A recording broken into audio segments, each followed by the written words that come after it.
Guys, अभी तक हमने 4 लॉज पढ़ लिए थे लॉ ऑफ केमिकल कॉम्बिनेशन के। आज हम पढ़ेंगे 5th लॉ। ये जो लॉ है ये क्या बोलता है, ये मेनली किसके लिए, ये है गैसेस के लिए। अब देखो ये लॉ क्या बोलता है, ये क्या बोलता है, अगर कोई रिएक्टेंट दो रिएक्टेंट होंगे, फॉर एग्जांपल ए और बी लिया मैंने, कोई दो रिएक्टेंट और होने भी कौन चाहिए रिएक्टेंट, इनका नेचर क्या होना चाहिए, गैसेस होनी चाहिए। क्या होनी चाहिए, गैसेस। जब कोई दो रिएक्टेंट आपस में रिएक्ट करते हैं और किसका फॉर्मेशन करते हैं, प्रोडक्ट, ये भी क्या है, गैस है। तो इन रिएक्टेंट और इन प्रोडक्ट और इन प्रोडक्ट का जो वॉल्यूम्स होगा, यहां पर इनका जो वॉल्यूम होगा और यहां पर भी इसका जो वॉल्यूम होगा, ये आपस में क्या करेंगे, एक सिंपल रेशियो बिहेव करेंगे। अब इसका एग्जांपल से समझना।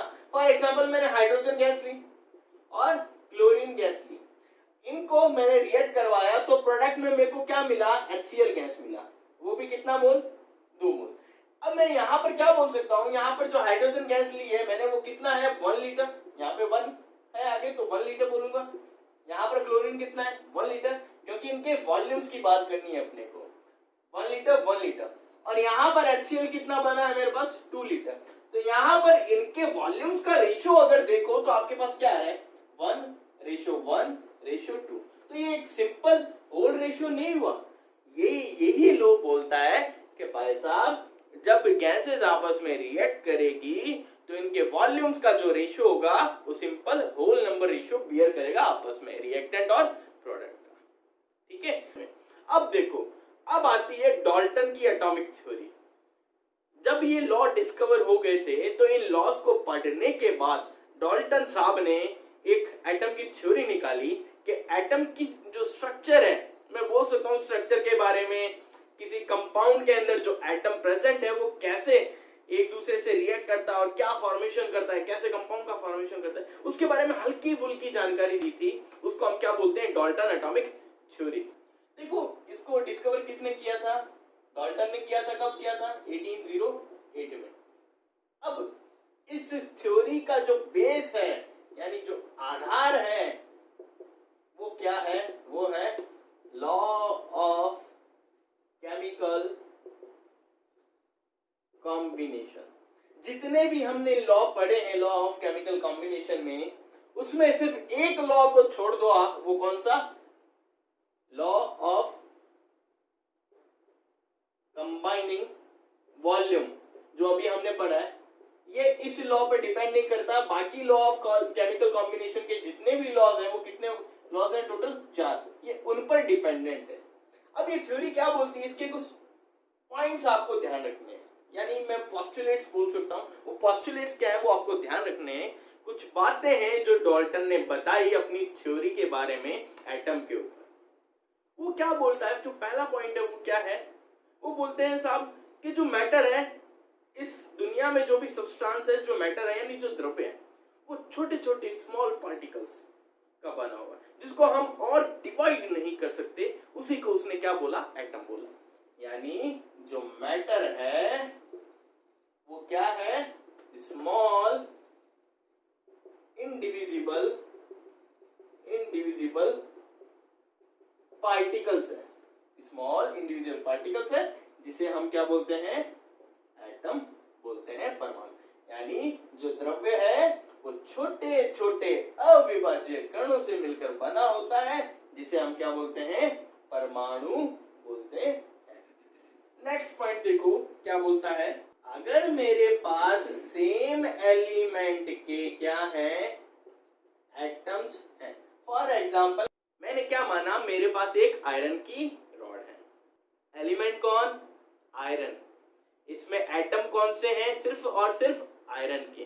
तो इनका शेप, सुनना क्या क्या, शेप, साइज और मास, वो क्या रहेगा, सेम रहेगा।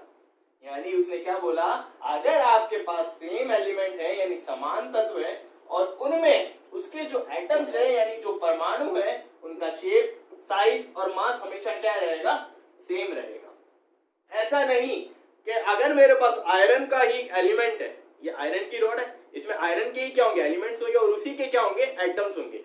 तो ऐसा नहीं है एक आयरन का आइटम छुटका होगा, एक आयरन का आइटम बढ़का होगा, एक का मास कम होगा, एक का मास ज्यादा होगा, ऐसा कुछ नहीं होगा। अगर इसमें सिर्फ आयरन के एटम्स हैं तो यहाँ पर सभी आयरन के एटम्स का शेप, साइज और मास हमेशा क्या रहेगा, सेम रहेगा। ठीक है, नेक्स्ट पॉइंट वो क्या बोलता है, अगर मेरे पास डिफरेंट एलिमेंट है, अगर हमारे पास क्या है, डिफरेंट एलिमेंट्स हैं, तो इनके एटम्स के शेप, साइज और जो मास है वो सेम नहीं होंगे। ठीक है, नेक्स्ट पॉइंट क्या बोलता है, ये जो सेम एलिमेंट है या जो डिफरेंट एलिमेंट है, फॉर एग्जांपल अगर मेरे पास ऑक्सीजन है एक एटम और दूसरा भी एक ऑक्सीजन एटम है, इन दोनों को आपस में कंबाइन करवा दूं तो मेरे को क्या मिल जाएगा, ऑक्सीजन गैस मिल जाएगी। यानी ये मेरे को क्या मिला, एक कंपाउंड का फॉर्मेशन। जब सेम टाइप के एलिमेंट आपस में कंबाइन करेंगे तो क्या बन जाएगा, एक कंपाउंड। या फिर क्या हो सकता है, मेरे पास एक था कैल्शियम, एक थी ऑक्सीजन, इनने आपस में कंबाइन किया तो क्या बना, एक कंपाउंड CO। तो यहाँ पर ये क्या है, कैल्शियम अलग एलिमेंट, ऑक्सीजन अलग एलिमेंट। यानी अगर मेरे पास डिफरेंट एलिमेंट्स भी है और वो आपस में एक दूसरे से क्या हो रहे, कंबाइंड हो रहे, तब भी क्या बनेगा, एक कंपाउंड बनेगा। तो पॉइंट क्या बना अपना, अगर हमारे पास सेम, इफ सेम और different elements combined, then they form a compound. Then they form a compound.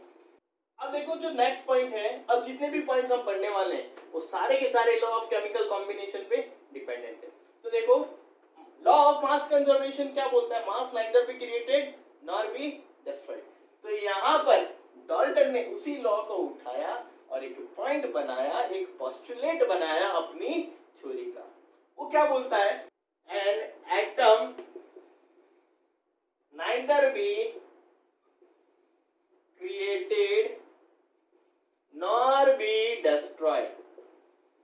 यानी परमाणु को ना तो उत्पन्न किया जा सकता है और ना ही नष्ट।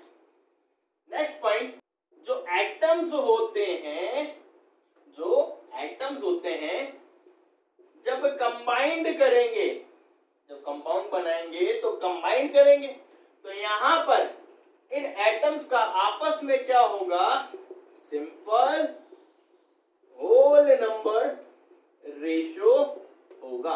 यानी आपस में कौन सा रेशियो बिहेव करेंगे, सिंपल होल नंबर रेशियो, जो हमने लॉ में पढ़ा है। नेक्स्ट देखो, दो एलिमेंट है मेरे पास, ठीक है, ये क्या कर रहे हैं, डिफरेंट डिफरेंट रेशियो में क्या कर रहे हैं, डिफरेंट डिफरेंट रेशियो में क्या हो रहे हैं, एक दूसरे से कंबाइंड करके, एक दूसरे से कंबाइंड करके 2 और मोर देन 2 कंपाउंड्स का फॉर्मेशन कर सकते हैं। यानी जब दो एलिमेंट एक दूसरे से डिफरेंट डिफरेंट रेशियो में कंबाइंड होते हैं तो 2 या 2 से ज्यादा कंपाउंड्स का फॉर्मेशन कर सकते हैं। ये डाल्टन ने अपने एक पोस्टुलेट में बताया, जो एक लॉ ऑफ केमिकल कॉम्बिनेशन में डिपेंड करता है, जो आपने पढ़ा है। नेक्स्ट देखो पॉइंट क्या बोलता है, लास्ट पॉइंट, किसी भी केमिकल रिएक्शन में, किसी भी केमिकल रिएक्शन में जो एटम होता है, जो एटम होता है वो सबसे स्मॉलेस्ट पार्टिकल होता है, जो इस रिएक्शन में क्या करता है, पार्टिसिपेट करता है। यानी किसी अभिक्रिया में जो परमाणु होता है वो सबसे सूक्ष्मतम कण होता है इस अभिक्रिया का।